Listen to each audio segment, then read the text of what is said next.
Welcome for attending the press release for the Iowa chapter of Realtors Land Institute. My name is Kyle Hansen. I am the chairman of the committee and have been doing this survey for the Iowa chapter of Realtors Land Institute since 2011.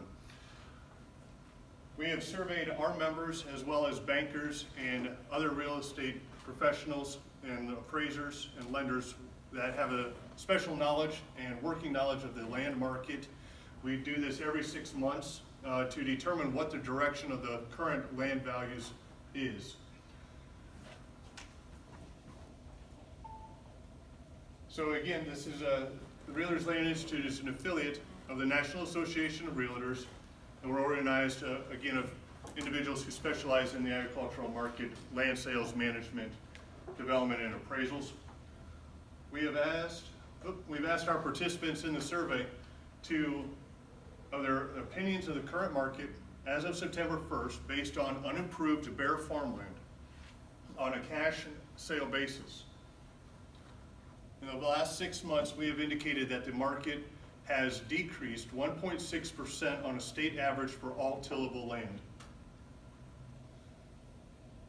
Each of our crop reporting districts responded and had 2 regions that showed stability to very slight increase, and that is North Central and Northeast Iowa. Primarily Northeast Iowa, visiting with agents in that area, they indicated that the market had very little available land for sale and that they were seeing a lot of strength there because of the limited amount of land on the market. North Central was steady, but you can see the rest of the crop reporting districts in the state of Iowa showed a decrease anywhere from 3.9% as being the lowest decrease in West Central. Central Iowa saw a 3.5% reduction in land values. Looking at the trend from what we saw September of 2017 to today, so the last 1-year trend, we happen to see that most of the crop reporting districts were seeing a mixed value. Central, West Central are seeing a decrease from a year ago. The rest of the crop reporting districts are showing steady to up 4%, which we saw in North Central Iowa. From a year ago till now, we are actually at a 1.2% increase on a state average for all tillable land. We saw in March a 2.9% increase, in our current survey of 1.7% reduction in cropland values. For the most part, we would say that the state is steady from what we saw a year ago. However, the change that we are seeing most is that we're seeing different buyers' attitude than what we were a year ago. Buyers had some positive outlook last September to enduring tough growing conditions in northwest Iowa with excess rain, central Iowa with excess rain. It was a very tough growing season, and with the lower commodity prices and the tariffs, the attitude has changed to be a little bit more negative than what we were a year ago. So the outlook is that we're seeing a lot of volatility.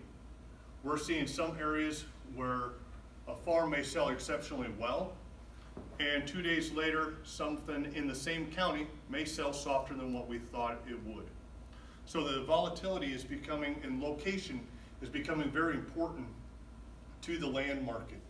You need to understand the local area, the strength of the buyers in that area, and how it can affect the farm sale based on the quality of that property. We also asked our respondents to respond on the pasture acres and timber acres to see what is happening in recreational markets, as well as the values for pasture with livestock production. And you can see we have a mixed use again, or a mixed response, anywhere from slightly down to 2.7% increase in North Central Iowa. I think a lot of the reason for the 2.7 in North Central is there's not a lot of pasture acres up there. They have been fairly low, and I believe their state average is probably the lowest that we actually see for pasture acres from a price per acre standpoint. And a few years ago, they were still at around $1,800 an acre. They have had some sales in that area and have had some competition that in the recent years have pushed them up to where they are today. And they are still seeing a little bit of strength on the few pasture sales that they have in that area. From the standpoint of the non-tillable timber acres, we are still seeing a very strong demand for recreational properties. A lot of the survey will show that it's fairly steady. The regions in the southeast and the south central where we have a lot of recreation and a lot of timber, for the most part, you would say it's a steady market. Anything at 0.5 to 0.8%, just because of variabilities in the market, I would say is stable to softening just a little bit, but there's still a lot of demand for the recreational tracts of land around the state of Iowa. Some of the other land surveys that we've had that have come out, obviously the Federal Reserve from April to July, which is the most recent one, indicated that Iowa saw a 1% increase during that time frame, and they saw a year from July 1st, 2017 to July 1st, 2018, also a 1% increase for the state of Iowa. The USDA for cropland values also showed the U.S. up 1% on an average, and they had Iowa as unchanged from August 1st through July 31st of 2018.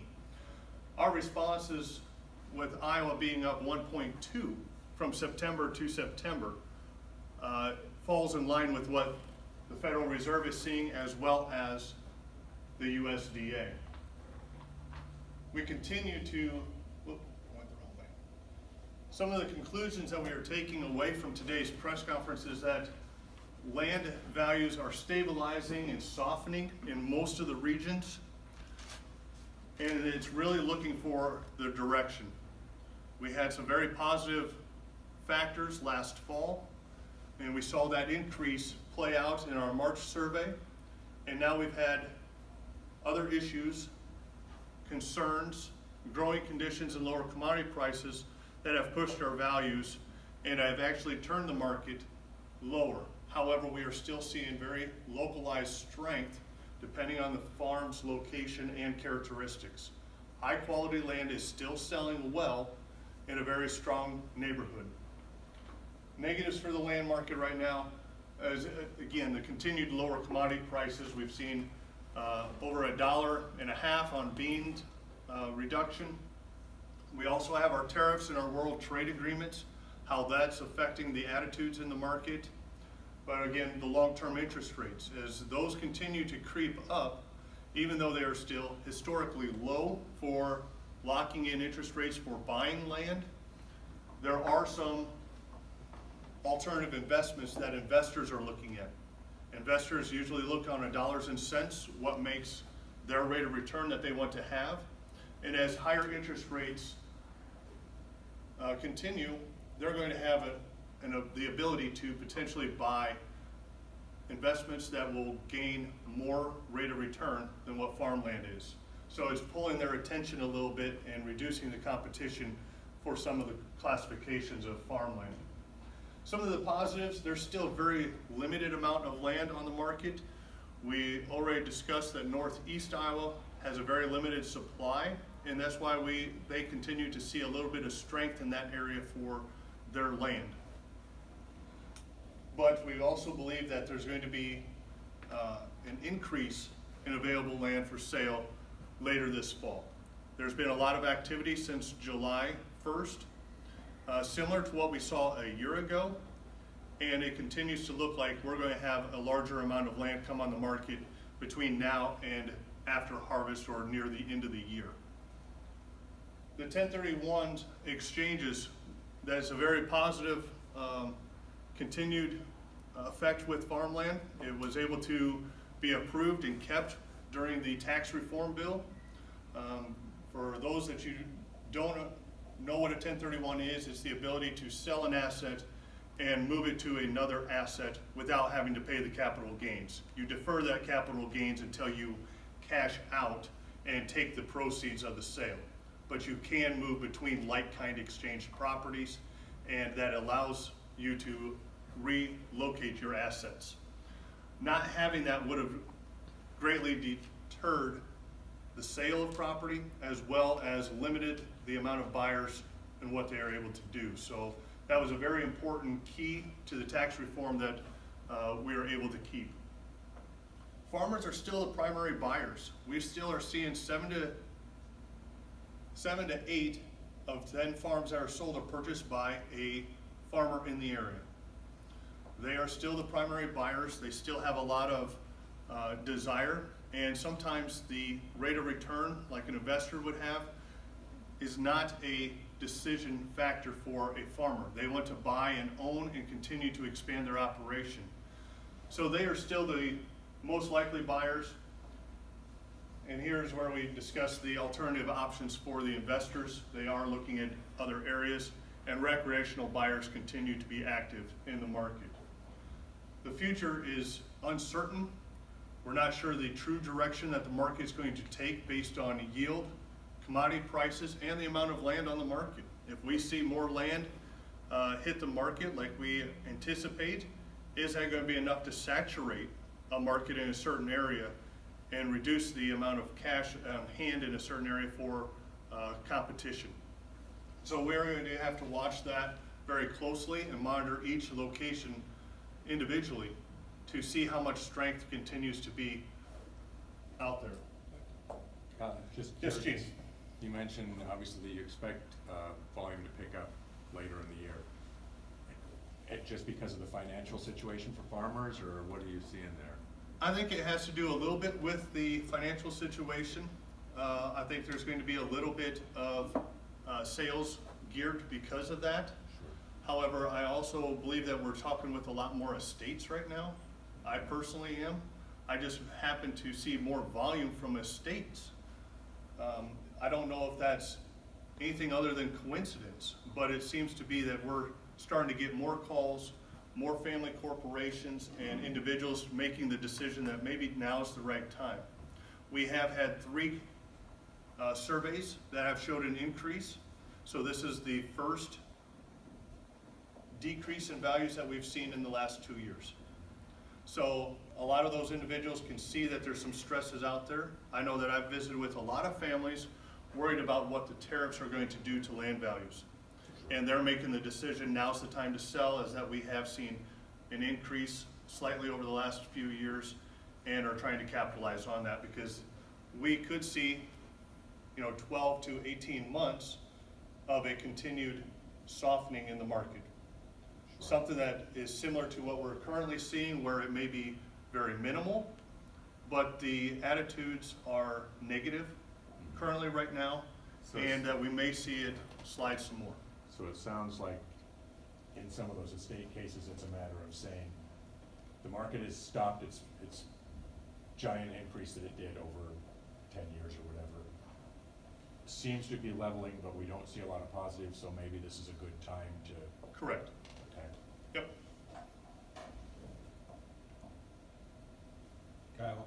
could I Yes, add Roger. something? I think there's also, the majority of the sales are still coming from estates or Right. heirs of recent estates.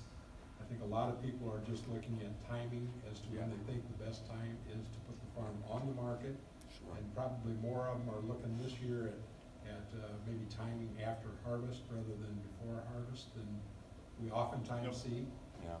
And so I think that's part of what's going on. I don't think it's a lot of debt pressure type of Right. sales. It's Right. more When you're talking trying estates, to you're find talking- the best time that the buyers will be most Well, aggressive. if you look, Gene, you got 12, 13, and 14 land values went up 60%. Right, they weren't gonna sell because they saw it going They high. went down 20. We're still, up 40%. Oh, yeah. Still good. When you start value. looking at Like the I said, commodity it sounds prices like it. and what have happened with those being down 50% from what they were back in 2013, the land market's down roughly 20. Yeah. There's the ability to, and I commented on our previous survey that we've seen that disconnect. The land prices seem to stabilize and the commodity prices, Right. land prices stabilized, commodity prices continue to decrease. They still, There's still they're still very relative to each other, and it's, where do we start seeing that come back together? Right. They've disconnected a little bit, and I think we're going to see a little bit more softening just to test it, see what happens. Where is the market truly going to be? Have we set a new low that we did a few years ago? You know, it's like a market. You have that resistance somewhere, and I think we're trying to determine if there's a resistance out there a little bit lower. One other just quick Yep. question, I don't know if there is a good answer. You mentioned that the markets, as is the case with variable markets, very localized. Is that a lot of times, we're talking localized within an area of the state, or just we happen to have two neighbors here kind of thing? No, it's going to be on a county by county and even a quadrant of the county. You may see one corner of a county that has been saturated with sales, that you're now seeing recent sales in that area soften. Right. Where you may see a 3-county area that hasn't seen hardly any sale activity, and then you have a sale that comes up of a good quality piece, and then it sells strong. It is very, very localized, and you have to really be on top and educating yourself on what's happening in each of those areas that you may be representing a client at. I'm guessing this is a time then when you guys are selling the idea that it's a good time to have a good realtor. It is a Who- good who time to can have a give you good advice? realtor because the market does change dramatically. And when you're in an up market, it's easy to say, you know what, this is the appraisal value, and I'm just going to try and sell it to my tenant and do a private negotiation. That works a lot in an up market. However, when the market is soft or very volatile, you may not be able to do that. You're going to have to look, because an appraisal is looking backwards at what's happened. You need to start looking at what's happening right now and what's coming to try and really determine where you can work things out. And having a good real estate agent that can see that, knows who to contact in the area, as well as analyze sales to determine the true value of a property, is very, very important. And negotiations. You have to have someone that is able to negotiate with potential buyers, as we may see a little bit more listings than auctions. And you're going to need to have that professional to be that buffer. Because a lot of times you have a family that has a long-time tenant. Sure. And sometimes you want to make sure that a business transaction is a business transaction and that everyone is treated fairly.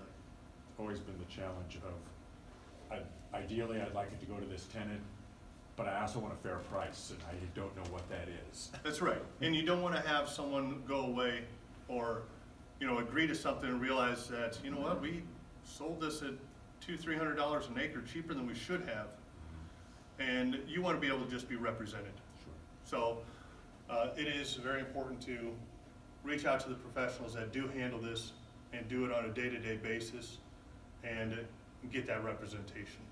Have we seen any change then? I know last time you guys talked about, you still saw a lot of auctions, but it didn't always sell it sold, but maybe it was a few days later. Are you still seeing that trend? Are you seeing move away from auctions to other things, or is there any trend at all there? I don't know if there's really a trend right now from that. What I can say is that there are auctions that are taking place where a no sale happens and you're in private negotiations. Sure. You're still seeing most of those be negotiated with the top bidders to get an acceptable sale price. And again, in an auction, you have to have more than one person that's interested in the property to create that competition. And if it's in an area that's been saturated, you may have a really strong buyer and everyone just is like, well, I don't know if I want to compete against that individual, so you end up not having the competition in an open forum, in an open public auction, and you have a no sale, but you're able to negotiate with that individual and just say, you know what, this is the realistic price for this property, are you interested? And you negotiate and get a deal put together. There are going to be a lot more criteria to discuss and talk about when determining if a farm should be an auction property. Anything can be auctioned as long as the realistic, or the sale price is very realistic. And reserve price you can talk to and just need to educate the clients more now than what we've had to in the past. The percentage of sales that have been sold at auction versus the percentage of sales sold by listing hasn't changed much at all, more than just a few percentage points over the last 5 years. I think too, Gene, is we're seeing family dynamics are different. We're seeing a lot of estates that the inter-family dynamics are, you know, you have people now that may not have even visited the farm in years and years and years, where there used to be an emotional tie to it. You know, I used to visit grandpa here or something, and you're just not seeing that now. You're seeing more You're at second, third generation. inner conflict than what there used to be, that they just seem to, it's gonna be sold, you know, that's just period. Yeah. So, I know that we visited with clients, and, you know, everyone's will is different. And you don't know what the dynamics are within a family. And we're working with a potential client right now, and in the will it said, my farms will be sold because the family comes together and has Christmas dinner together. They still get together for Thanksgiving, and they don't want to have something get in the way of that. So the father, even though he worked his tail off to get these farms acquired, he, in his will, he says, they will be sold because I don't want that to get in the way of family. And so there's so many different, because I would not have thought, you know, most of the people would have said that. Yeah. That's And amazing. you do have that. The more disconnected they are from the farm, it becomes more of a dollars and cents instead of the emotional connection to it. And it becomes just a business transaction. Well, and that's clearly a case of the parent saying, I don't want one of my kids saying we should keep the farm and the other saying we should sell it. Fight over it. Right. So it's all family dynamics. You're dealing with a lot of it. So, any other questions? I know I went through that fairly quickly, but it's to the point. Well, and as there's the obvious question I ask all the time, and you've obviously you've answered it a little bit, but I always ask you what the future holds here, and it looks pretty all over the board. It's going to be all over the board for a while. I really think that you need to study the market closely, but I think we're going to see continued volatility, and try to determine if there is additional land coming on the market this fall, how does that affect the market? You're going to have to really look at the sale prices and see if it continues to soften slowly, or if we'll see that continued volatility. Because right now, it's looking for a direction. Sure. You know, if the tariffs and world trade agreements get settled here in the next 30 to 45 days after harvest, you know, there may be a different, everyone may have a change of heart. Maybe there's some really good yields out here that we are hearing. Even though we have some wet spots, the yields that are there is really good. Obviously, we have to wait until the combines are finished to determine if that is accurate, but if there's high yields usually offset lower commodity prices, and if we can get some of the other variability that's in the market right now, you know, decided upon, if we can remove some of that, the market may change, and we may see some steadiness to maybe increasing. But right now, with the current conditions, I would say that probably moving forward, we're going to see extreme volatility and potential future softening. It doesn't sound like, other than the 1031, making sure that stayed, because that was obviously. That was pretty important. That the state and federal tax bills had a huge influence one way or another, besides that obviously. Correct. I wouldn't say the tax reform had much additional effect on the agricultural industry other than the 1031 exchanges. That was very, very positive, and we're glad that we were able to keep that. Any other questions? Probably the biggest cloud of uncertainty hanging over farmers' minds right now is what's gonna happen with these trade negotiations? And how long is it gonna take? Is it 2 months, or is it 2 years and 2 months? And how long are we gonna have to take it in the shorts? Yeah. The $12 billion deal, I mean, that's nice, that helps, but it's a one-time deal, and even then, the criteria that it takes to get that is, you know, it's a Band-Aid at best. Yeah. We really just need to have the agreements in place. We understand that this is a process Yeah. for our government. We just hope that it ends sooner than later.